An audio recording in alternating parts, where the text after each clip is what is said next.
월요일 저녁 뉴스 쇼판 시작합니다. 네, 오늘의 주요 뉴스입니다. 폭염도 가을도 못 맞춘 기상청이 대책을 내놨는데 10년을 더 기다려달라는 내용입니다. 추미애 대표, 오전에 현충원을 참배하고 세월호 유족을 방문했습니다. 정권과 각을 세울 것임을 분명히 했습니다. 특수팀이 우병우 처가 회사와 넥슨 등 8곳을 압수수색했습니다. 이석수 특감이 자리 지킬 이유가 없다며 사표를 냈습니다. 야당은 언론 탄압이라고 비판했습니다. 박 대통령이 실질적 대책을 지시한 가운데 여당이 핵잠수함 도입을 주장했습니다. 도입 효과 집중 분석합니다. 김영란법 식사 3만 원, 선물 5만 원, 경조금 10만 원 기준이 확정됐습니다. 경찰은 최소한이라는 단속 기준을 밝혔습니다. 지긋지긋하던 폭염이 어느 순간 물러나고 가을이 성큼 다가왔습니다.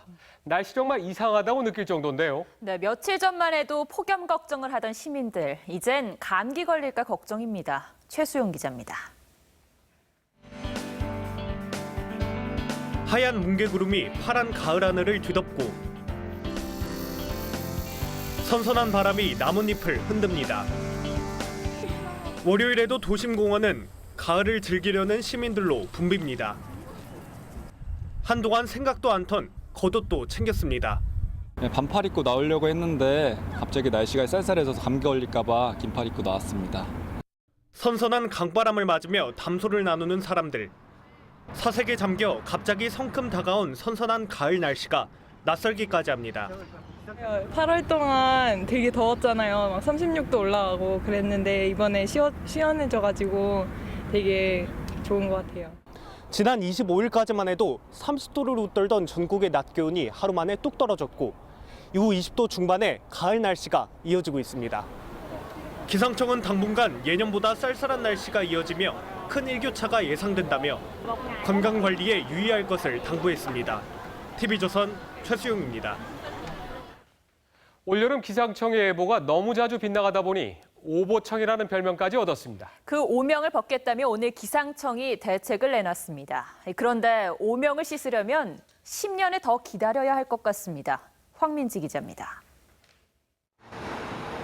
기록적인 폭염에 8월 전국 평균 최고 기온은 33.7도로 관측 사상 최고를 기록했습니다. 찜통더위 속에 폭염이 꺾이는 시점에 대한 기상청의 예보는 당초 16일에서 26일까지 잇따라 늦춰지는 오보 행진이었습니다. 장마 예측도 다를 바 없었습니다. 올 장마철 서울에 15차례나 5mm 이상의 비다운 비가 내릴 것으로 예보됐지만 5mm 이상 비가 내린 날은 6번에 불과합니다. 정확도가 40%입니다. 기상청이 날씨의 큰 흐름을 잡아내지 못한 겁니다. 잘 믿겨지지 않을 수준이었어요. 그냥 막 친구들이랑 얘기할 때도 야, 뭐 기상청 말을 왜 믿냐 뭐 이런 얘기를 할 때도 많았고. 올 여름 양치기 소년 신세가 된 기상청이 대책을 내놓았습니다. 전문 예보관을 100명 확보하고 특이 기상연구센터 운영 등을 통해 10년 안에 강수 예보 정확도를 95%까지 높인다는 겁니다. 좀 더 유능한 예보관을 확보하도록 하겠습니다. 그러나 10년을 더 기다려달라는 기상청 말에 시민들 반응은 차갑습니다. 예보가 내린다고요? 제가 듣기로는 컴퓨터 그거를 비싼 걸 이제 가져왔지만 그걸 제대로 다룰 수 있는 사람이 또 없다고 들었거든요. 이번 대책으로 기상청이 예보 신뢰를 회복할지 주목됩니다. TV조선 황민지입니다.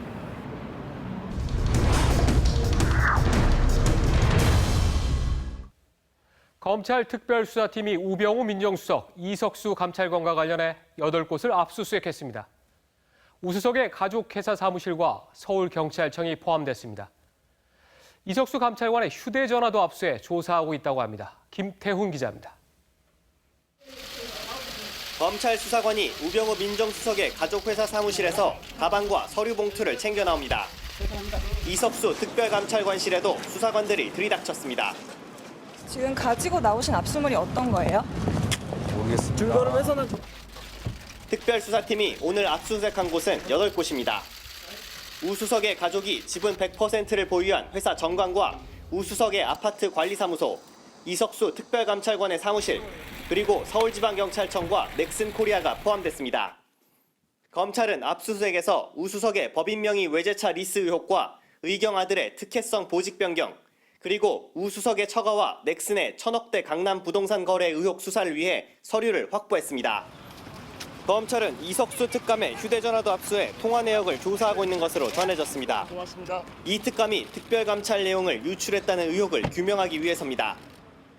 검찰은 오늘 압수한 컴퓨터 하드디스크와 회계장부 등을 분석한 다음 관련자 소환 여부를 검토할 예정입니다. TV조선 김태훈입니다. 그런데 이석수 특별감찰관은 압수수색이 진행된 오늘 사의를 표명했습니다. 지금 같은 상황에선 정상적인 감찰 활동이 불가능하다고 밝혔습니다. 홍혜영 기자입니다. 우병우 청와대 민정수석을 검찰에 수사 의뢰한 이석수 대통령 직속 특별감찰관이 오늘 청와대에 사표를 제출했습니다. 압수수색도 있었고 이런 상황에서 제가 이 직을 유지하는 것이 적절한 태도는 아닌 것 같아서. 검찰 압수수색으로 감찰 자료가 모두 검찰로 넘어간 만큼 더 이상 특별감찰을 진행할 수 없는 상황이라는 판단도 작용했습니다. 이 특별감찰관은 감찰 내용 외부 유출 의혹으로 검찰에 고발된 상태입니다. 이 감찰관은 언론과 통화에서 지금의 상황을 보면 특별감찰관을 없애겠다는 의도로 보인다며 청와대를 우회적으로 비판했습니다. 이 감찰관은 압수수색 전에 사표를 제출하려고 했지만 청와대가 국기문란을 거론하며 공개 비판하는 상황에서 떠밀려서 내는 것 같아 보류했다고도 했습니다. 청와대는 이 감찰관의 사의 표명에 별도 입장을 내지 않았습니다. 청와대가 사의를 수용할 경우 특별감찰관법에 따라 30일 이내에 후임자를 임명해야 합니다. 이석수 특별감찰관이 사표를 제출하면서 우병우 민정수석 역시 공정한 수사를 위해 사퇴해야 한다는 목소리가 커지고 있습니다. TV조선 홍혜영입니다. 검찰은 조선일보 기자의 휴대전화도 압수했습니다. 이석수 특별감찰관의 감찰 내용 누설 의혹을 확인하겠다는 건데 정작 이 의혹을 최초 보도한 MBC에 대해서는 아무런 조치가 없습니다. 장용욱 기자입니다. MBC는 지난 16일 감찰 내용 유출 의혹을 보도했습니다. 이석수 특별감찰관이 특정 언론사 기자에게 우병우 수석 감찰 내용을 누설한 정황이 담긴 SNS를 입수했다는 내용이었습니다. 이 특감은 당시 MBC가 입수했다는 SNS가 적법한 절차에 의해 수집된 것인지 해명하라고 요구했습니다. 하지만 MBC는 아무런 대답도 하지 않았습니다. 한 시민단체는 특별감찰관법을 위반했다며 이 특감을 고발했습니다. 특별수사팀은 대화 당사자로 지목된 이 특감과 조선일보 이명진 기자의 휴대전화를 압수했습니다. 하지만 MBC에 대해서는 아무런 조치도 하지 않았습니다. 대화 당사자가 아닌 사람이 대화 내용을 녹음된 거를 유출했을 경우에는 통신비밀보호법 위반 혐의가 있기 때문에 국민의당은 우병우 수석을 구하기 위해 청와대가 권력으로 언론을 제압하려 해서는 안 된다고 논평했습니다. TV조선 장용욱입니다. 새누리당 친박 핵심인 김진태 의원이 대우조선해양이 제공한 유럽 출장을 다녀온 언론인이 조선일보 송희영 전 주필이라고 했습니다. 송희영 전 주필은 사임했습니다. 정혜전 기자입니다. 친박 핵심인 김진태 의원이 2011년 9월 대우조선해양이 제공한 8박 9일간의 유럽 출장을 다녀온 이는 조선일보 송혜영 전 주필이며 뉴스컴 박수환 대표가 동행했다고 했습니다. 초호화 요트, 골프 관광, 거기다가 유럽 왕복 항공권 1등석도 회사로부터 제공받은 것으로 확인이 됐습니다. 김 의원은 또 송 전 주필의 배우자가 지난 2009년 대우조선이 건조한 배에 명명식에 참석해 밧줄을 자른 사진도 공개했습니다. 김 의원은 이를 통해 우병우 청와대 민정수석 비리 의혹을 물타기 하는 게 아니냐는 지적에 대해선 우수석 사건과는 별개라고 주장했습니다. 우병우 사건은 우병우 사건이고 이거로 우병우 사건을 덮으려 한다, 물타기 하려 한다. 전혀 그거와 다릅니다. 자료 입수 경위에 대해선 명확하게 밝히지 않으면서 여기저기서 제보를 받았다고 했습니다. 송현 전 주필은 자신과 관련된 의혹들이 제기된 상황에서 주필직을 정상적으로 수행할 수 없다고 판단된다며 사임했습니다. 의혹에 휘말리게 된 처신으로 물의를 일으킨 데 대해 사과한다고도 했습니다. 앞서 송 전 주필은 출장 전후로 우호적인 칼럼이나 사설을 실은 적이 없다고 밝혔습니다. TV조선 정혜전입니다. 오늘 관공서 앞을 지날 때 태극기가 조기로 개양된 것을 보고 궁금하게 생각하신 분들 혹시 계실 겁니다. 현충일도 아닌데 왜 조기를 걸었을까요? 윤동빈 기자입니다. 오늘 서울시청사의 태극기가 조기로 개양돼 있습니다. 서울시내 관공서와 산하단체, 경기도 등 다른 지자체도 마찬가지입니다. 오늘 태극기 왜 조기로 개양했는지 알아요? 몰라요. 모르겠는데요. 글쎄, 잘 모르겠는데 그건. 오늘은 106년 전 대한제국이 일본의 강제로 한일 병합 조약을 맺으며 나라를 빼앗긴 경술국치일입니다. 비록 국가가 지정한 조기 개양일은 아니지만 서울시 등 지자체들은 국치일을 기억하자는 차원에서 조기를 단 겁니다. 정부는 현충일이나 국장 기간엔 조의를 표하는 의미로 국기 넓이만큼 아래로 내려 조기를 개양합니다. 서울시는 지난달 경술국치일에 조기를 개양하는 새 조례안을 공포하고 올해 처음으로 시청 본관, 시의회, 소방재난본부, 서소문청사 등 서울시 산하 500여 개 공공청사에서 조기를 달았습니다. 인천, 대구, 대전, 광주광역시와 경북, 경기, 강원, 충북, 제주 등 전국 13개 광역지자체는 수년 전부터 조기를 개양해오고 있습니다. 경술국치를 잊지 않고 의미를 되새기려면 조기 개양에서 한 발 더 나아가 역사 교육 강화 등 조치가 필요하다는 목소리가 나옵니다. TV조선 윤동빈입니다. 부정청탁 및 금품수수 방지법, 일명 김영란법 시행이 이젠 한 달도 남지 않았습니다. 이 김영란법에 대한 여러 혼란이 제기되자 주무부서인 경찰은 법을 엄격히 해석하고 최소한으로 수사하기로 했습니다. 정부는 식사, 선물, 경조사비를 원한 대로 각각 3만 원, 5만 원, 10만 원 상한으로 최종 확정했습니다. 조덕형 기자입니다. 김영란법과 관련해 시민들의 눈은 과연 법이 어디까지 어떻게 적용될지에 쏠려 있습니다. 시민이나 또는 법 집행기관에서도 이것을 시행할 때는 많은 그 시행착오가 생길 수가 있을 것 같습니다. 경찰은 사회적 혼란을 막기 위해 법을 엄격히 해석하고 필요 최소한으로 수사한다는 방침을 세웠습니다. 혐의가 짙고 증거 확보가 예상되는 전형적인 사건에 대해서만 수사 착수 전 전산상의 결재를 받은 뒤 수사하겠다는 겁니다. 또한 경찰은 112 전화를 통한 신고에 대해서는 원칙적으로 출동하지 않을 계획입니다. 김영란법이 실명을 밝히고 서면으로 신고할 것을 규정하고 있기 때문입니다. 경찰은 법 시행 후 별도의 계도 기관을 운영하지 않기로 결론 내렸습니다. 경찰은 이 같은 수사 방침이 담긴 김영란법 대응 수사 매뉴얼을 다음 달 8일까지 마무리할 예정입니다. 시행령 검토에 들어간 정부는 법 적용 기준을 식사 등 접대는 3만 원, 선물 5만 원, 경조사비 10만 원으로 최종 확정했습니다.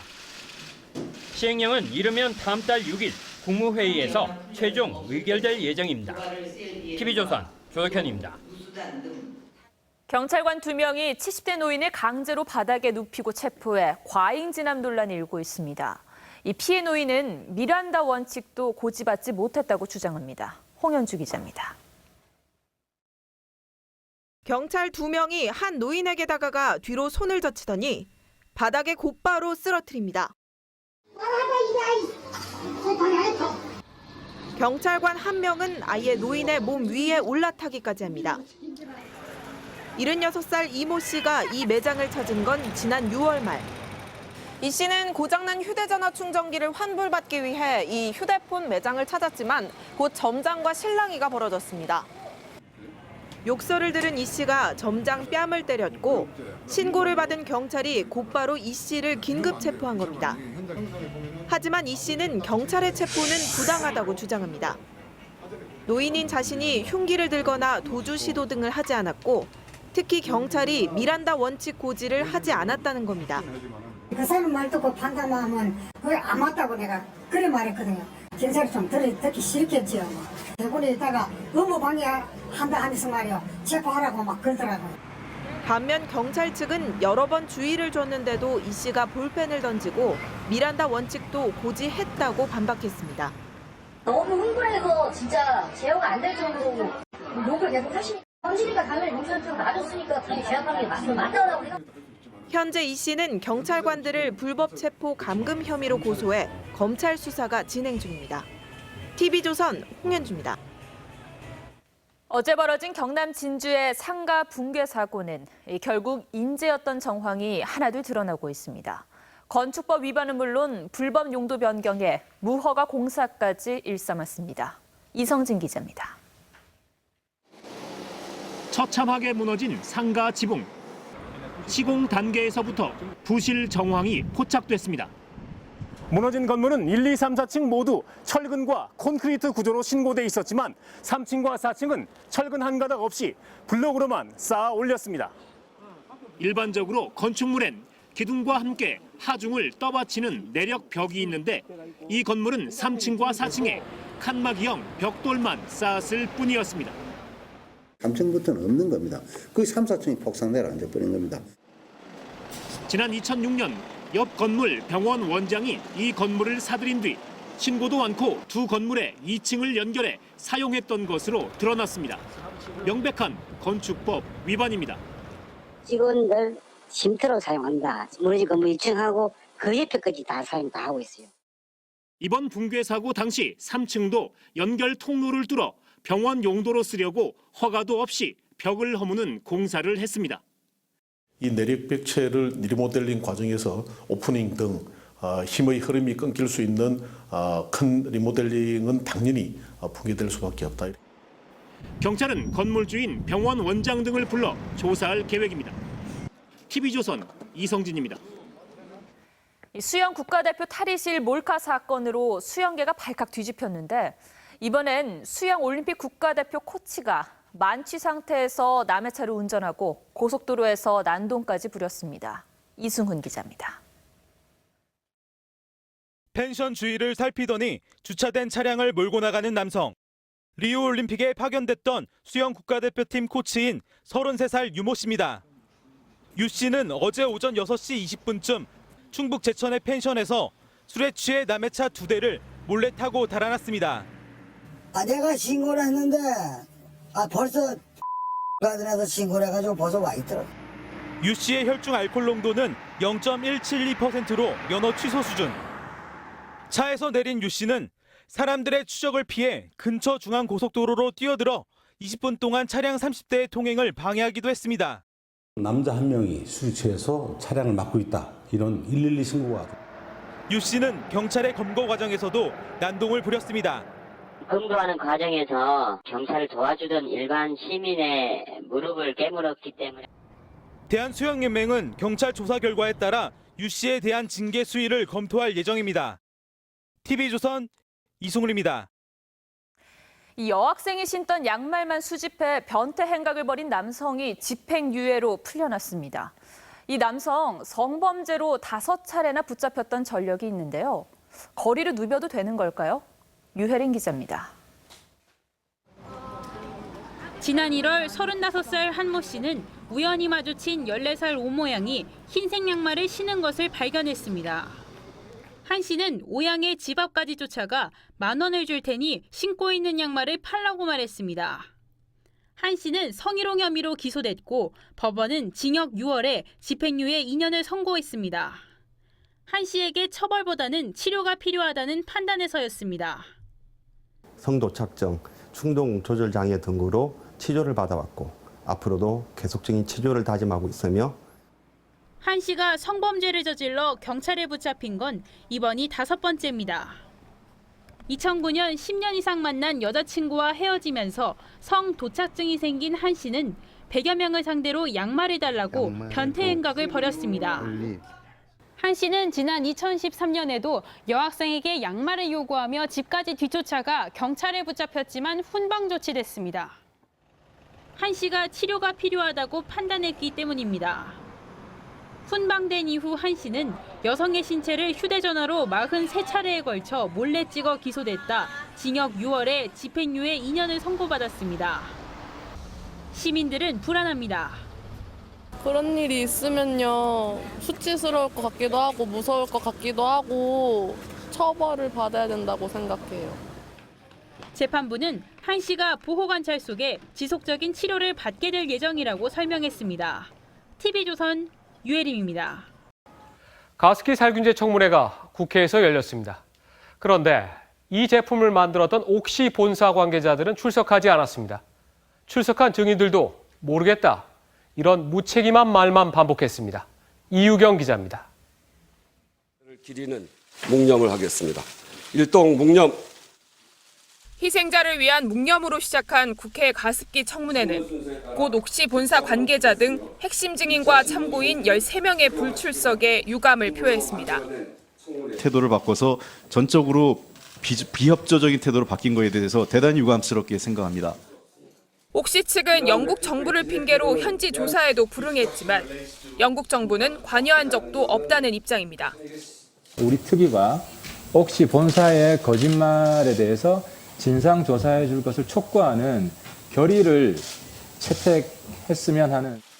아타 샤프달 옥시 한국 측 대표는 사과는 했지만 책임은 외면했습니다. 진심으로 가슴 깊은 슬픔과 사과의 말씀을 드리고자 합니다. 그 당시에는 PHMG가 독성 유해물질로 분류되어 있지 않았습니다. 모르쇠로 일관하는 김앤장 측의 태도도 분통을 샀습니다. 저희 변론 준비 과정에서 저희가 의뢰인과 관련해 알게 된 사항에 대해서 말씀드리기 어렵습니다. 죄송합니다. 가습기 특위는 내일 SK케미컬 등 주요 관계자들에 대한 청문회를 추가로 한 뒤 다음 달 2일 종합 조사를 진행합니다. TV조선 이유경입니다. 법의 노조인 정교조가 창립 27년 만에 내부 갈등으로 분열 위기에 처했습니다. 정교조 지도부 출신 인사들이 새 교원 노조를 결성하기로 한 겁니다. 김동현 기자입니다.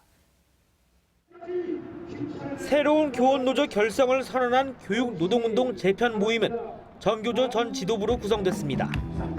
김은영 정교조 전 수석 부위원장과 이용관 전 정책실장이 대표를 맡고 있으며 현재 기존의 정교조 조합원을 중심으로 100명의 회원을 모집한 상태입니다. 재편 모임은 정교조가 민주성을 상실했다면서 다양한 교원 노조의 탄생이 교원 노조 운동을 되살리는 길이라며 새 교원 노조 결성을 선언했습니다. 이들은 올해 안으로 서울 지역 교원 노조를 출범시킨 뒤 전국 노조화를 추진할 계획입니다. 전교조의 분열은 전교조 법의 노조 판결이 계기가 된 것으로 전해졌습니다. 재편 모임은 해직교사 노조 가입 문제 등 교육 정책에 있어 현행 지도부보다 온건한 입장을 견지했다는 지적입니다. 한때 10만 명에 육박하던 조합원이 5만 명 안팎까지 줄어든 것도 새 노조 설립 배경이라고 재편 모임은 설명했습니다. 하지만 일각에선 정교조 법의 노조 판결을 피하기 위한 고육책이라는 지적도 나옵니다. 말 그대로 노조라는 명칭도 사용할 수 없는 그런 현실이기 때문에 노조를 하나 지금 만들어야 되는 절박성은 있는 거죠. 정교조 측은 조직 분열 움직임에 대해 다른 노조에 가입하면 조합원 자격을 박탈한다는 규약을 신설해 맞대응하고 있습니다. TV조선 김동현입니다.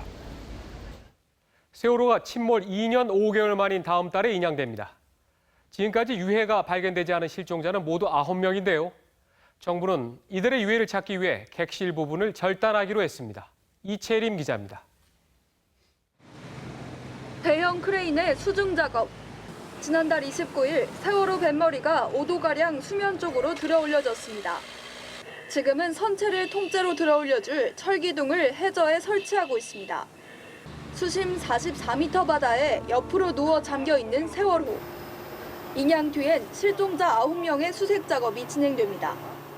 누운 상태로 인양한 뒤 육상에서 객실을 잘라내 바로 세우고 내부를 수색하는 방식입니다. 대규모로 절단하게 되지만 오히려 이후 작업을 진행하는 과정에서의 추가적 손상은 미미할 것으로 예상됩니다. 객실 부분을 원래 모양대로 천천히 세우기 때문에 수색 도중에 객실이 무너질 위험도 없고 외부에서도 작업하는 모습을 지켜볼 수 있습니다. 이 작업은 2달 정도 걸립니다. 세월호가 예정대로 다음 달 말에 인양되면 연말까진 실종자 수습이 이뤄질 전망입니다. TV조선 이채림입니다. 국회 교육문화위원회에서 야당이 추경 8천억 원을 증액해 단독으로 통과시켰습니다. 이 새누리당은 날치기라 반발했고 내일로 예정된 추경안 처리는 불투명해졌습니다. 박소영 기자입니다. 새누리당 의원들이 불참한 가운데 국회 교육문화위원회 전체 회의가 열렸습니다.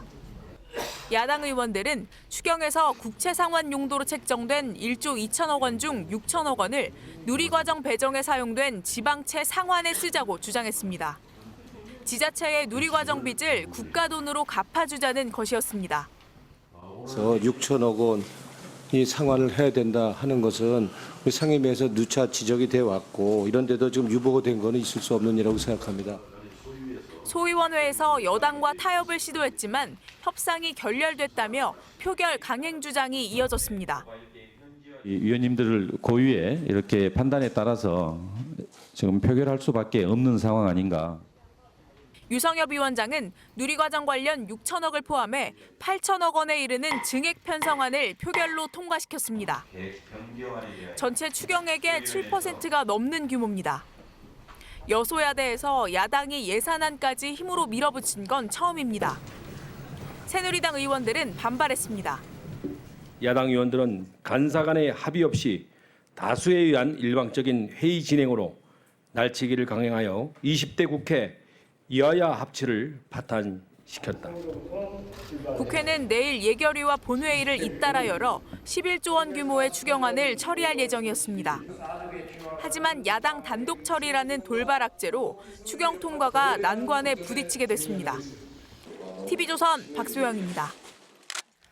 더불어민주당 추미애 대표가 박정희 이승만 대통령 묘역을 참배했습니다. 그리고 첫 현장 방문은 세월호 유가족들의 단식 농성장이었습니다. 통합과 민생을 강조하면서도 역사인식을 비판하는 등 정부 여당과는 대립각을 세울 태세입니다. 김명우 기자가 보도합니다. 더불어민주당 추미애 대표가 김대중, 김영삼 전 대통령뿐 아니라 박정희, 이승만 전 대통령 묘역에도 참배합니다. 좌우의 역사를 모두 끌어안겠다는 통합의 뜻을 담았습니다. 돌아가신 이 나라를 이끌었던 대통령님들도 오늘날 무너진 민주주의와 또 절박한 민생을 위해서 하지만 최고위원회의에서는 곧바로 박근혜 정부의 역사 인식을 비판했습니다. 박근혜 정부는 안타깝게도 대한민국의 법통인 임시정부를 부정하려고 합니다. 여야 대표 인사에서도 새누리당 이정현 대표는 왕 대표라며 깍듯하게 인사했지만 같은 대표이지만 국회에서는 제가 정말 왕 선배로 모시고 계속해서 역사 인식을 문제 삼았습니다. 우리가 다른 역사를 정립하고 미래 세대에 또 희망을 주는 국민의당 박지원 비대위원장에게는 야권 통합으로 선공을 날렸습니다. 꼭 통합해내서 국민께 희망 드리는 그런 장정이 시작돼야 할. 처음부터 한 방 먹이니까. 추미애 대표는 첫 현장 방문 장소로 세월호 유가족들의 서울 광화문 단식장을 선택해 선명 강성 야당을 예고했습니다. TV조선 김명우입니다. 중국은 사드 배치 문제로 우리나라를 거칠게 비난해 왔는데 최근 일각에서는 변화가 느껴진다는 평가가 나옵니다. 먼저 유엔에서 북한의 잠수함 탄도미사일 발사에 대한 의장 성명에 동의했고요. 중국 공산당의 고위급 인사로부터 사드 문제의 뿌리는 북한이다. 이런 비판이 나왔습니다. 이태형 기자입니다. 자칭거 베이징대 국제관계학원장은 사드 문제의 뿌리는 북한에 있다고 밝혔습니다. 북한이 핵무기 발전을 고집하지 않았으면 한미는 사드 배치를 할 이유가 없었다는 게 자 원장의 주장입니다. 신화닷컴 기고문에 이렇게 밝힌 자 원장은 중국이 북한에 대해 잘못 알고 있는 점도 조목조목 열거해 밝혔습니다. 북한이 중국의 군사 완충지며 북한의 주체 사상이 중국식 사회주의와 동질감이 있다는 생각은 오해라고 지적했습니다. 그러면서 북한은 필요할 때만 중국을 찾는다고 비판했습니다. 자 원장은 중국 최고위 정책 자문기관인 정협 상무위원을 맡고 있는 핵심적인 외교 전문가입니다. 그동안 중국 관영 언론이 무력 보복까지 언급하며 한국 때리기에 나선 와중에 중국 유력 인사가 내놓은 한국 옹호 발언이어서 관심이 쏠립니다. 실제로 북한이 최근 잠수함 발사 탄도미사일을 발사한 이후 일부 중국 네티즌들 사이에서도 김정은을 비판하며 한국의 사드 배치에 공감대를 표현하는 분위기가 감지됩니다. 한편 우리 국방부는 오늘 사드 배치 제3후보지 3곳을 선정해 실사에 착수했습니다. 후보지는 롯데골프장과 염속 봉산, 까치산 등 3곳인데 롯데골프장이 가장 유력한 것으로 알려졌습니다. TV조선 이태영입니다.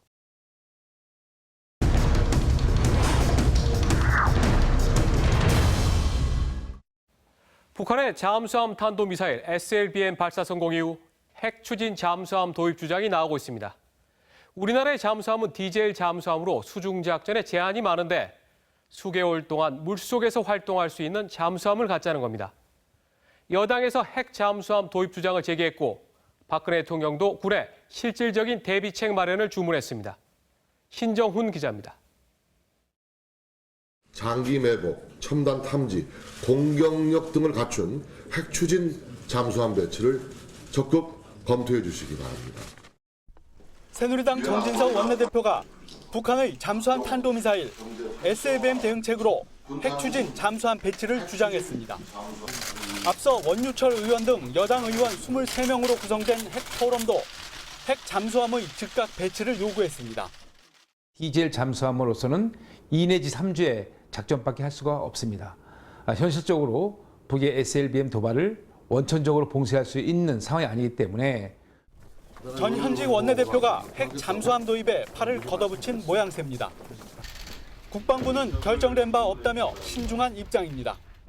필요성이라든지 이런 것들은 군사적으로 주장하시는 분들이 많기 때문에 그런 것들을 유념해서 미국과 중국의 반발, 일본의 핵무장 자극을 우려한 때문입니다.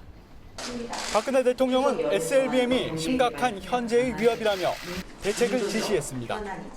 정부와 군은 진화하는 북한의 핵무기와 미사일 능력에 대응해서 실질적인 대비책을 마련하고 박 대통령도 실질적 대책 마련을 주문하면서 핵 잠수함 도입 논의에 탄력이 붙을 전망입니다. TV조선 신정훈입니다. 우리가 핵 잠수함을 도입하면 SLBM을 장착한 북한 잠수함을 위협하는 것은 물론이고 북한의 방어망을 은밀하게 뚫을 수 있습니다. 유사시 북한의 주요 군사기지에 접근해 선제 타격할 수 있다는 점에서 장점이 있습니다. 박상현 기자입니다. 지난해 공개된 미국의 핵잠수함 미시간호입니다. 세계에서 가장 큰 핵잠수함으로 길이가 170m, 폭이 13m에 달하고 토마호크 미사일 150여 기를 장착하고 있습니다. 핵잠수함은 모든 능력에서 디젤 추진 재래식 잠수함을 압도합니다. 최대 속도가 3배 이상 빠르고 디젤 잠수함이 충전용 산소 공급을 위해 하루 2-3번 수면 위로 올라와야 하는 데 비해 핵잠수함은 무제한 수중 작전이 가능합니다. 북한의 SLBM을 탐지하고 발사 전에 파괴하기 위해 핵잠수함이 필요한 이유입니다. 우리 군이 핵잠수함을 보유하면 북한의 잠수함 취향 시부터 식별과 추적할 수 있고 SLBM 발사 정황이 포착되는 순간 선제 타격이 가능합니다. 속력 빠르기 때문에 장기간 적의 잠수함 기지 이런 데 앞에서 대기하고 있다가 충분히 이제 필요한 데이터들을 수집을 가능하고 필요하면 추적하고 또 핵잠수함은 북한 해역에 은밀히 침투해 평양은 물론 군사적 요충지를 선제 타격할 수 있어 김정은에게 가장 위협적인 무기가 될 수 있다는 평가입니다. TV조선 박상현입니다. 우리나라는 핵 추진 잠수함을 만들 수 있는 세계적인 수준의 기술을 갖고 있습니다. 그런데 핵 잠수함 도입에 대한 국민적 합의가 이루어지더라도 쉽게 보유할 수 없는 게 현실입니다. 왜 그럴까요? 안형영 기자입니다. 지난 2003년 우리 군은 4,000톤급 원자력 추진 잠수함을 건조하는 일명 362 사업을 비밀리에 추진했습니다.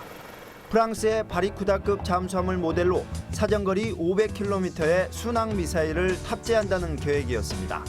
하지만 이 사업이 공개되면서 주변 강대국들의 압박에 못 이겨 1년 반 만에 중단됐습니다. 그 당시에 17억을 들여서 개념 설계까지 완료했죠. 현재 핵잠수함을 보유한 국가는 미국과 중국, 러시아, 프랑스, 영국, 인도 등 6개국. 우리의 핵잠수함 건조 기술도 세계적인 수준으로 알려져 있습니다. 소형 스마트 원자로는 기술을 95%까지 확보했고 연료도 한미 원자력 협정 개정으로 순도 20%의 농축 우라늄을 확보할 수 있는 길이 열렸습니다. 관건은 미국과 중국 등 주변국들의 반응입니다. 특히 농축 우라늄을 순수한 민간 영역이 아니라 핵추진 잠수함에 쓰려면 미국의 별도 승인이 필요하다는 의견이 많습니다. 핵무기 보유를 금지하고 있는 핵확산 금지 조약 NPT도 따져볼 문제입니다. 국제법상으로 우리가 20% 미만의 농축도를 가진 원자로를 만들 때 주변국에서 반대할 명분이 없습니다. 브라질은 프랑스와 협조해 4,000톤급 원자력 추진 잠수함을 건조하고 있습니다. TV조선 안형령입니다.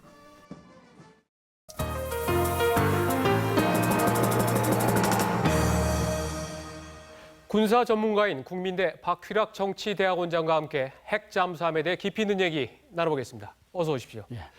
먼저 박 원장님은 핵 잠수함을 도입하는 것에 대해서 찬성하십니까? 그 도입이라는 용어라면 저는 찬성을 합니다. 그런데 네. 이제 방법은 도입 방법은 도입이라는 뭐 갖고 들어온다는 거 아닙니까? 그죠? 그것이 꼭 우리가 만들어야 될 필요는 없잖아요. 네. 그래서 저는 뭐 이런 북한의 XLBM에 대해서 가장 최선의 방어책은 미국 또는 나아가 일본하고 대잠 작전에 대해서 협력하는 것이다. 네. 그래서 만약에 미국과 협력하는 가운데서 미국이 우리가 기대하는 원자력 잠수함을 통해서 기대하는 그런 역할을 미국이 대신 해준다면 미국 잠수함이 대신 해주는 거니까 우리를 가질 필요가 없는 것이고 별도로 또 예를 들어서 그 미국이 예를 들어서 뭐 우리하고 만들지 않는다 하더라도 우리가 인도가 이제 러시아한테 빌린 걸로 알고 있습니다만은 우리 좀 대여해서 쓸 수 있다면 그래서 지금 제가 이제 조금 경계해 드리고 싶은 것이 우리 핵 잠수함을 만든다. 근데 지금 북한의 핵 SLBM 위협은 뭐 한 2년 정도 있으면 곧 가시화된다는데 그러면 상당한 시간이 걸릴 그거를 대안이라고 말할 수는 없지 않느냐 하는 그런 지금 박 원장께서 말씀하시는 걸 보면은 우리가 직접 건조하는 것에 대해서는 약간 부정적이고 그렇습니다. 역시 한미 동맹 관계를 잘 활용을 해서 SLBM 발사할 수 있는 북한 잠수함을 막는 게 최선이다. 지금 그렇게 들리네요. 그렇습니다. 그리고 또 이제 더욱 중요한 것은 실제 SLBM도 우리한테 위협이지만 우리한테 더욱더 심각하고 큰 위협은 지대지 그러니까 스커드나 뭐 노동미사일이나 무스탄 미사일에 탑재하는 핵 무기입니다. 그것을 먼저 막아야 되는 거죠. SLBM은 이제 북한이 SLBM을 통해서도 우리를 쏠 수 있지만 굳이 그렇게 할 필요가 없는 거죠. 왜냐하면 다른 지대지 스커드나 이런 게 많이 있기 때문에 따라서 우리 입장에서는 전체적인 북한 핵미사일 위협을 두고 여기에 대해서 어떤 방어책이 가장 필요한가 그 우선순위를 잘 따져서 SLBM이 만약 우선순위가 낮다면 그거는 그 조금 낮춰서 연합작전으로 미국에 의존하는 게 좋다는 거죠. 오늘은 주제인 핵 잠수함에 대해서 조금 더 집중을 한번 해보겠습니다. 자, 그럼 핵 잠수함을 우리가 만들든 또 아니면은 미국의 핵 잠수함이 자주 또는 아주 상시적으로 머물면서 북한 잠수함을 막는다면 어떻습니까? 그게 지금 북한의 SLBM을 장착할 수 있는 잠수함을 잡을 수 있는 특단의 대책이 좀 될 수 있습니까? 어느 것이나 특단의 대책은 사실은 없습니다. 다만 핵 잠수함의 장점은 정확하게 이제 그 용어를 말씀드리면 핵 추진 잠수함이거든요. 그렇죠. 이제 뭐 영국이나 프랑스, 미국 갖고 있는 핵 추진 핵 탑재 잠수함이고 우리가 만들고자 하는 것은 추진력만 핵으로 가는 건데 그것이 북한 항구 앞에서 다시 이제 뭐 연료 재보충이라든지 그런 것이 오래 견딜 수 있기 때문에 매복을 해서 나가는 것을 볼 수 있다는 거지만 또는 추적해서 격파할 수 있다는 거지만 이것만 있으면 다 해결되는 건 아니죠. 북한이 아마 나름대로 거기에 대해서 이제 뭐 회피할 수 있는 방법도 이제 찾을 겁니다. 노무현 정권 때도 사실 핵 추진 잠수함을 우리가 도입하는 게 어떠느냐 이런 얘기가 나왔다가 그냥 사그러들었는데 물론 지금하고 그때는 좀 상황이 다릅니다만 어떻습니까? 실질적으로 우리 정부가 이를 추진한다면 미국의 입장 이건 어떨까요? 아마 상당히 미국뿐만 아니라 중국이나 뭐 일본 이런 데서 상당한 반대가 있으리라고 저는 생각을 합니다. 그러나 우리가 예를 들어서 전략적으로 필요하다면 뭐 만들어야 되겠죠. 다만 이제 그 연료를 우리가 과연 이제 자체 공급할 수 있느냐 하는 부분이 제일 이제 애로사항입니다. 저희들이 뭐 농축도 안 하고 재처리도 안 하고 이런 약속을 했기 때문에 근데 저는 한 가지 조금 이제 뭐 부탁드리고 싶은 것이 자꾸 이제 이런 핵 무장도 비슷한데요. 이걸로 가다 보면 북한이 지금 이 순간 핵 미사일로 우리를 공격할 때 어떻게 막을 거냐. 여기에 대한 대비를 소홀히 한다는 거죠. 이거는 뭐 한 10년 정도 걸쳐서 이제 구현될 내용이거든요. 근데 저는 다만 장기적으로 지금 이제 뭐 동북아시아의 각축 또 중국이 우리한테 대한 태도를 보면 사실은 뭐 조금 그런 그 핵 추진 잠수함 같은 전략적인 그런 능력을 갖는 그런 무기를 한번 추진할 필요는 있다 이렇게 생각합니다. 네. 지금 보면은 여러 가지 얘기들이 있는데 조금 전에 리포트에서도 전 잠수함 함장이었던 분 같은 경우에는 우리가 20% 미만의 농축 우라늄을 가지고 하는 거는 이건 NPT라든가 다음에 한미 간의 협약에도 전혀 위배가 되지 않는다고 하는데 여기에 대한 판단은 어떻습니까? 우리는 사실 농축 시설 자체가 없으니까 그럼 우리 자체가 이제 뭐 농축 시설을 다시 만들어야 되는 거죠. 그렇게 되면 그것이 예를 들어서 우리는 20%를 만든다 하더라도 미국이나 이런 데서는 이제 뭐 핵무기급의 95% 이상의 이제 우라늄을 만든다고 의심할 것이고, 그럼 더 문제가 되는 것은 북한이 예를 들어서 핵무기를 10년 후에 만들기 때문에 우리도 핵무기를 만들거나 또는 핵 추진 잠수함을 만들어야 돼. 이거는 가능한데 지금 북한은 이미 핵무기를 갖고 있고 우리는 이로부터 우리 국민들을 보호하기 위해서는 미국의 도움이 절실한 그런 상황입니다. 그런 차원에서 미국하고의 어떤 그 외교적인 단절을 각오하면서까지 핵추진 잠수함을 만들 수는 없다고 봅니다. 그런데 이건 지난번에도 제가 좀 문제를 좀 제기했었는데 미국이 그렇게 수중에서의 북한 잠수함과 관련 활동, 이 정보를 우리한테 주는데 인색한 그 이유는 뭡니까? 저는 도저히 그게 잘 이해가 되지 않는데. 그것이 굉장히 그 자기들 나름대로서는 굉장히 중요한 자산이거든요. 그러니까 뭐 우리뿐만 아니라 일본과도 꼭 필요한 부분만 이제 뭐 공유하리라고 저는 생각을 합니다. 근데 지금 이제 북한 SLBM이 이제 이렇게 그 가시화되고 있기 때문에 저는 우리가 이제 한미연합 차원에서 대응책을 강구하고 긴밀히 뭐 협의한다면 충분히 필요한 정보는 공유될 수 있다고 저는 생각합니다. 지금 한미 동맹 관계가 그 정도는 충분히 계기돼서 풀려나갈 수 있는 그런 관계라는 겁니다. 사실은 SLBM 그 이제 핵무기를 장착한 그 잠수함 아닙니까, 그죠? 이 잠수함이 우리보다는 미국한테 더 위협이거든요. 아까 말씀드렸지만 우리는 지대지 미사일 이미 노출돼 있는 거고, 이거는 그 잠수함이 은밀히 가서 뭐 괌은 물론이고 알래스카, 하와이 나아가 본토까지도 공격할 수 있는 부분이기 때문에 우리하고 협력을 통해서 미국도 확실하게 북 잠수함을 추적, 감시하다가 필요할 때 타격을 해야 되는 우리를 필요로 하는 거죠, 미국도. 뭔가 이 변화된 상황에 대해서 미국을 충분히 좀 설득해서 한미 동맹 관계를 좀 유지하는 게 좀 낫다라는 그런 판단이신데 알겠습니다. 오늘 여기까지 듣겠습니다. 고맙습니다.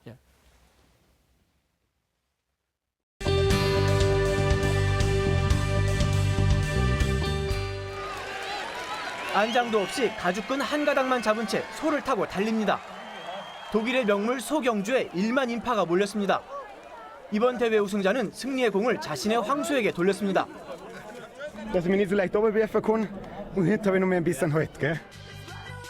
영국의 모녀가 같은 날 나란히 미인 대회에서 입상했습니다.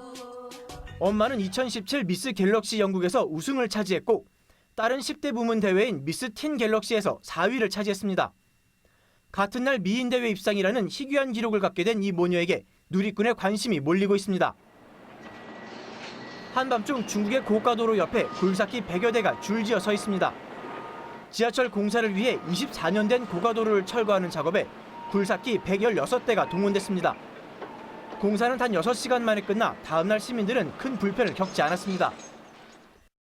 수사관이 하수도 뚜껑을 열고 관을 타고 내려갑니다. 구부정한 자세로 한참을 걸어가다 보니 곳곳에 몰래 뚫은 구멍이 나타납니다. 심지어 전등에 궤도레일까지 설치했습니다. 불법 터널의 총 길이는 무려 31.5km. 멕시코와 미국을 잇는 이 불법 터널은 멕시코 최대 마약 조직이 마약 밀수에 이용한 것으로 경찰은 보고 있습니다. TV조선 윤혜웅입니다. 미국 금리 인상이 임박했습니다. 연내에 2번 올릴 수도 있다고 내비쳤습니다. 외국인 자금 이탈 등 충격파가 예상되는데 글로벌 금융시장은 그야말로 폭풍 전야입니다. 신은서 기자입니다. 금리를 올릴 것이냐 말 것이냐 고민에 고민을 거듭하던 제닛 옐런 미 연준 의장이 금리 인상 여건이 강화됐다는 의미심장한 메시지를 던졌습니다. 피셔 연준 부의장은 한술 더 떠 금리를 연내 2번 올릴 수 있다고 밝혔습니다. I think she's accepting that economic conditions are supportive of a rate hike. 골드만삭스 등은 다음 달 금리 인상 가능성을 40%로 높였고 12월 인상 가능성도 60%로 내다봅니다. 미국이 금리를 올리면 달러화 강세로 우리 수출엔 유리합니다. 반면 외국인 자금 이탈이 우려되고 눈덩이처럼 불어난 가계 부채엔 악재가 될 수 있습니다. 외국인 투자 자금 같은 경우에는 달러 강세를 통해서 유출 가능성이 증가하게 되는 국내 은행들의 금리도 인상될 수밖에 없는 것이고요. 가계 부채가 훨씬 더 심각한 부담으로. 오늘 코스닥은 2% 넘게 하락했고 원달러 환율은 11원 넘게 급등했습니다. 유럽 증시도 일제히 하락 출발하는 등 글로벌 금융시장은 긴박하게 돌아가고 있습니다. 정부는 일본과 통화 수합을 재개하며 자본 유출에 대비하기로 했습니다. TV조선 신은서입니다. 네, 심한 외상을 입은 환자는 제때 수술을 받지 못하면 생명이 위태롭습니다. 그래서 권역별 외상센터가 하나둘 생겨났는데 여전히 외면받고 있어 갈 길이 멉니다. 송지욱 기자입니다. 25살 이모 씨는 얼마 전 왼쪽 다리를 잃었습니다. 오토바이 사고로 권역 외상센터에 실려갔지만 아무런 조치를 받지 못했습니다. 혈관까지 뭉개진 다리를 두고 고가 영상검사로 시간을 허비하더니 다른 병원으로 가라는 답변만 돌아왔습니다. 왜 전대병원에서 이렇게 CT 촬영을 많이 했지? 라고 이야기하더라고요. 이렇게 6번을 찍었는지 모르겠다. 많이 했다. 너무 많이 했다. 수백만 원의 검사비를 낸 뒤 울며 겨자 먹기로 찾아간 병원은 수술 준비조차 안 된 한 개인 병원. 또다시 대형 병원으로 옮기는 사이 괴사가 심해져 결국 절단까지 이른 겁니다. 시간이 너무 많이 지체돼가지고 좀 시간만 좀 더 그냥 빠르게 처리해줬으면 좋았을 걸. 의료 현장에선 수술 의사가 없기 때문이라고 지적합니다. 중증 외상 환자는 외과 전공의 가운데서도 수술에 특화된 수련을 충분히 받은 전문 인력이 맡아야 합니다. 정부가 중증 외상 수술 전문의 수련 과정에 억대 장학금까지 내걸었지만 2년 연속 미달이라 15개 권역 외상센터도 9곳만이 문을 연 상태입니다. 이렇다 보니 외과 의사들을 전환 배치하고 심지어 1, 2년 차 레지던트로 대처하는 게 현실입니다. 권역 외상센터들이 지정이 됐지만 아직 그렇게 펑셔닝하는 아주 숙련되고 서로 정말 믿고 의지하는 이런 팀들이 갖춰지기에는 아직은 더 이제 가야 된다는 거죠. 응급 및 중증 외상 수술을 외면하는 의료 현실. 피해는 고스란히 국민들에게 돌아오고 있습니다. TV조선 송지욱입니다.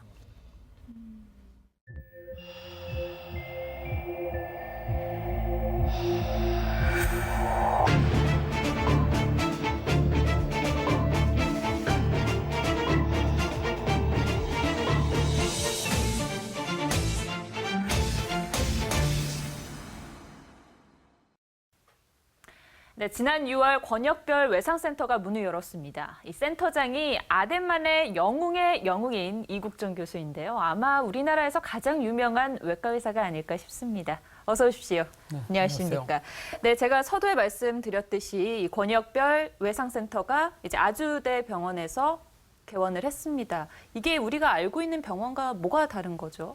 기존의 응급실 체계 이외에도 거기에 좀 약간 상위 개념으로 좀 더 전문화된 개념으로 뭐 짧으면 몇 분 내 아니면 뭐 한두 시간 내 곧장 수술적 치료라든가 아니면 고도의 전문화된 그런 어떤 관상동맥 시술이라든가 이런 것들이 되지 않으면 돌아가시는 분들이 집중적으로 발생하는 그런 그룹들이 있는데 그런 환자분들 중에 대표적인 게 내과적인 질환에서는 이제 심근경색이라든가 아니면 뇌졸중 그런 것들이고 이제 외과계 중에서는 제일 이제 대표적인 게 중증 외상 환자분들입니다. 그런 분들은 전체 응급실에 내원하는 환자분들 중에서 중증 외상 환자분들이 차지하는 숫자 자체는 이제 2% 정도에 불과할 정도로 적지만 이제 사망 환자가 발생하게 되면 그쪽에서 집중적으로 발생하기 때문에 그런 환자분들에 대한 고도화된 전문화된 치료 체계를 기존의 응급실 진료 체계에서 한 단계 더 발전시켜가지고 상위 진료 체계로 유지하는 게 전문화된 특성화된 응급 진료 센터들 중에 하나가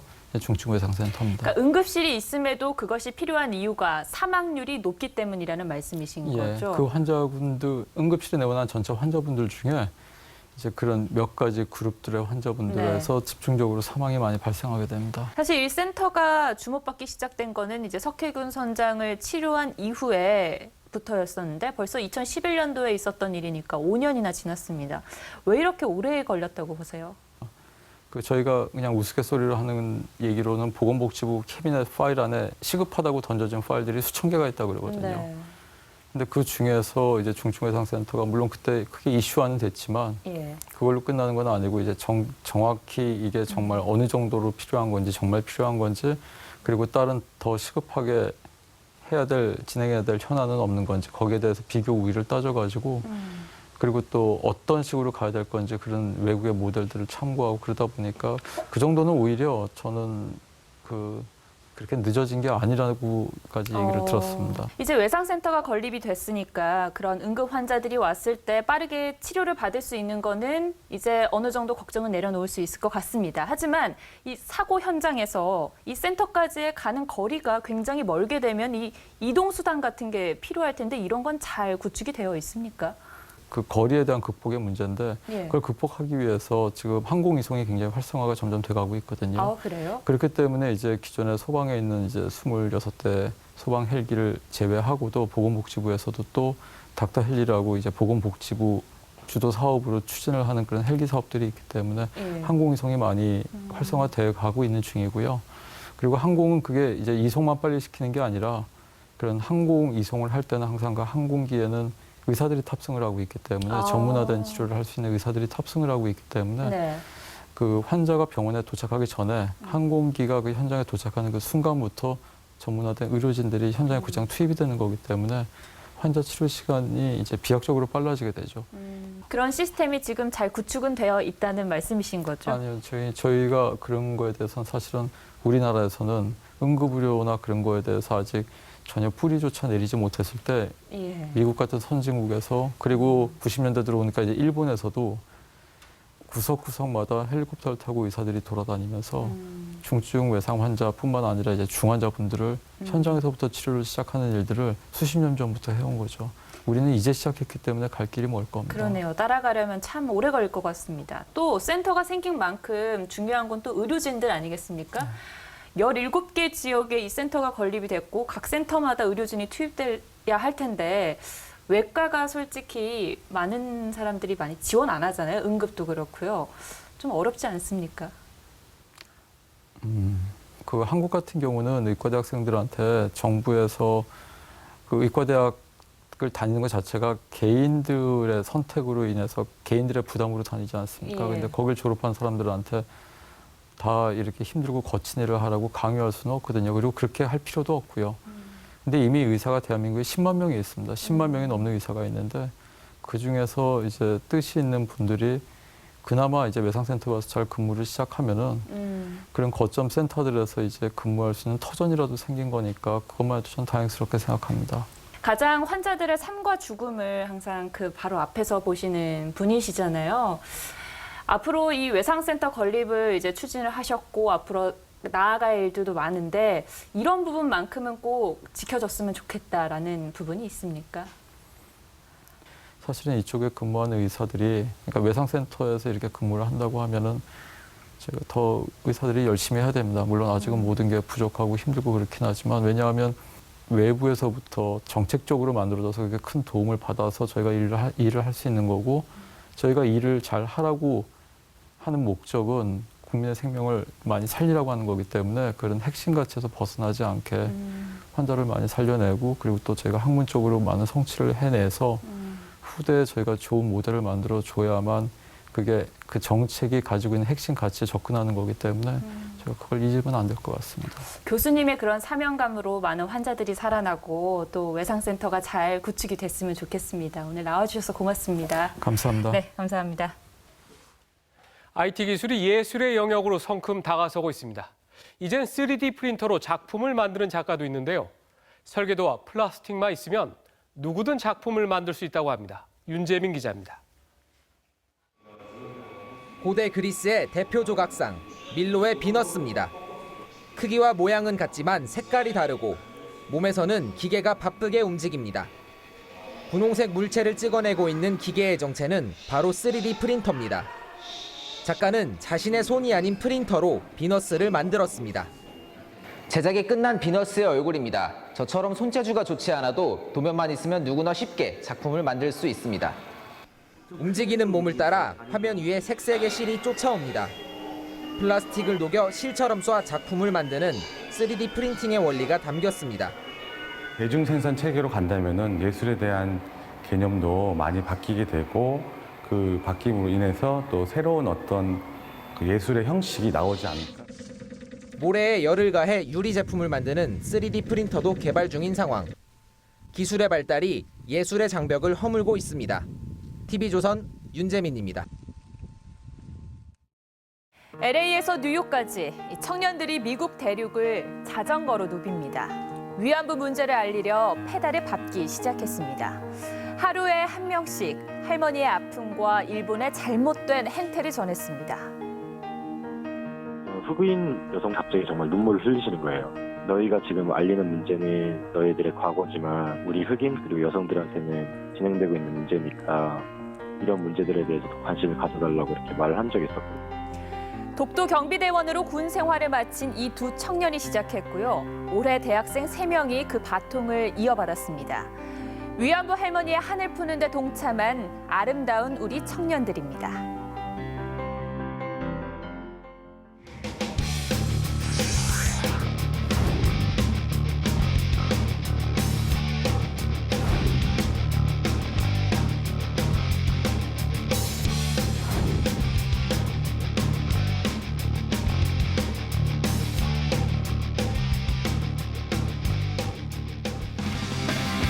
네, 오늘 목요일 러시아 월드컵 최종 예선에 돌입하는 축구 국가대표팀이 훈련을 시작했습니다. 첫 상대인 중국이 역대 최다 응원단을 보내기로 하면서 부담감이 더 커졌습니다. 이정찬 기자입니다. 남은 시간은 사흘. 우리는 오늘이 훈련 첫날입니다.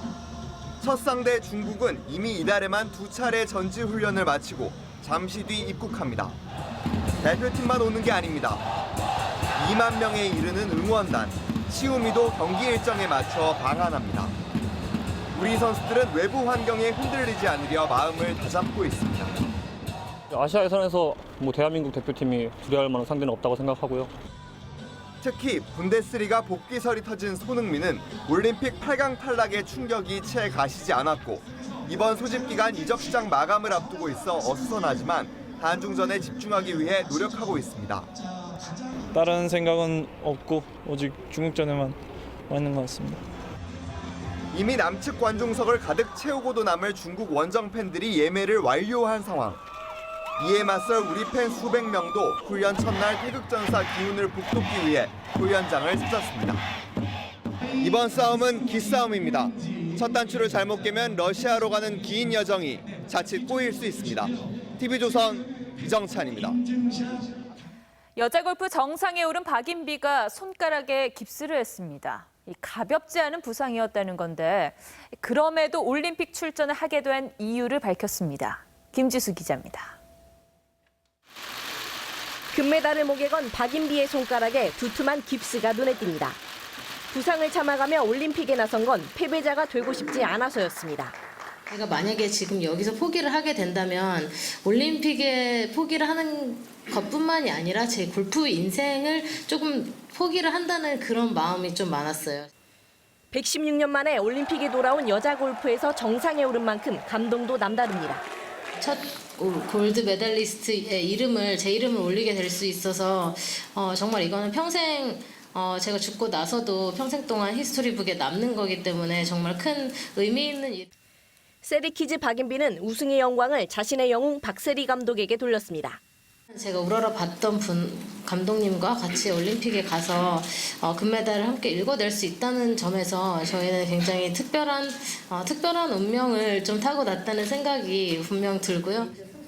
3주면 깁스를 풀지만 재활에 전념하기 위해 다음 달 15일 열리는 메이저 대회 에비앙 챔피언십 출전을 포기했습니다. 박인비는 건강하게 돌아와 더 많은 메이저 대회에서 우승하겠다고 약속했습니다. TV조선 김지수입니다. 김치찌개 회식 사진에 문매를 맞은 배구협회. 신임 회장이 나서서 공식 사과했습니다. 지원 확대를 약속했지만 당장 대표팀 감독도 없는 게 현실입니다. 차정승 기자입니다. 대표팀 김치찌개 회식 사진이 불러온 파장은 컸습니다. 그 이후 드러난 충격적인 실태. 빚의 허덕이는 협회 재정 상태나 팀 닥터와 통역도 없이 올림픽을 치른 사실은 국민적 공분을 샀습니다. 결국 사진 한 장이 배구협회를 바꿨습니다. 신임 서병문 회장은 취임도 하기 전 고개를 숙였습니다.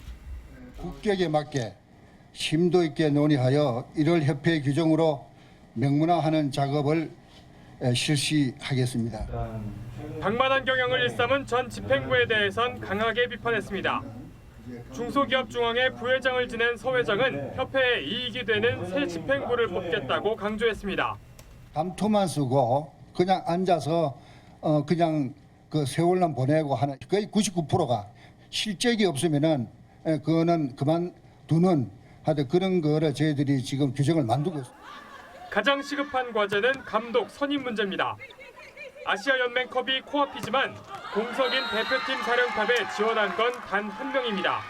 그마저도 지도자 경력이 짧아 감독 선임 규정을 개정해야 될 판입니다. 협회는 오는 목요일까지 추가 지원을 받을 계획이지만 전임 감독을 뽑지 않고서는 김연경이 건재하다고 해도 다음 올림픽에서 좋은 성적을 기대하기 어렵습니다. TV조선 차정승입니다. 네, 보는 것만으로도 가슴 철렁한 절벽 다이빙, 오늘의 영상입니다.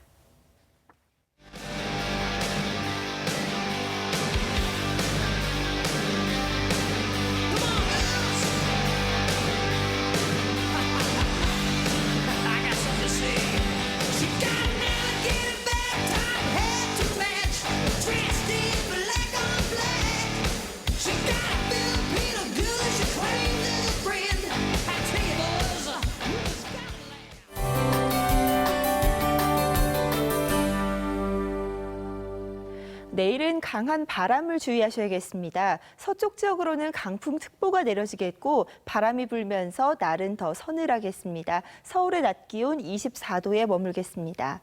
내일 중부지방 낮부터 점차 흐려져서 경기 북부와 영서 북부로는 밤부터 비가 오는 곳이 있겠습니다. 전주의 낮 기온이 25도에 머무는 등 남부지방도 종일 서늘하겠고 동해안 지역 대체로 흐린 가운데 강릉의 아침 기온 17도로 출발하겠습니다. 바다의 물결은 동해상에서 최고 7m까지 매우 높게 일겠습니다. 수요일인 모레부터 주말 사이에는 전국 대부분 지역에 비가 내릴 가능성이 있겠습니다. 날씨 정보였습니다. 106년 전 오늘은 대한제국이 일본에게 국권을 빼앗긴 우리 민족에겐 가장 슬프고 치욕스러운 날입니다. 아픈 역사를 잊지 말자는 뜻에서 서울시를 비롯한 지방자치단체가 중심이 돼 태극기를 조기 개항했는데요. 내년에는 정부 차원에서 전국에 조기 개항하는 것도 고려해봤으면 합니다. 경술국치를 계기로 일본을 어떻게 다루는 게 최선인지 한 번쯤 생각해봐도 좋을 듯합니다. 내일도 깊이 있는 뉴스 명쾌한 분석으로 찾아가겠습니다. 고맙습니다.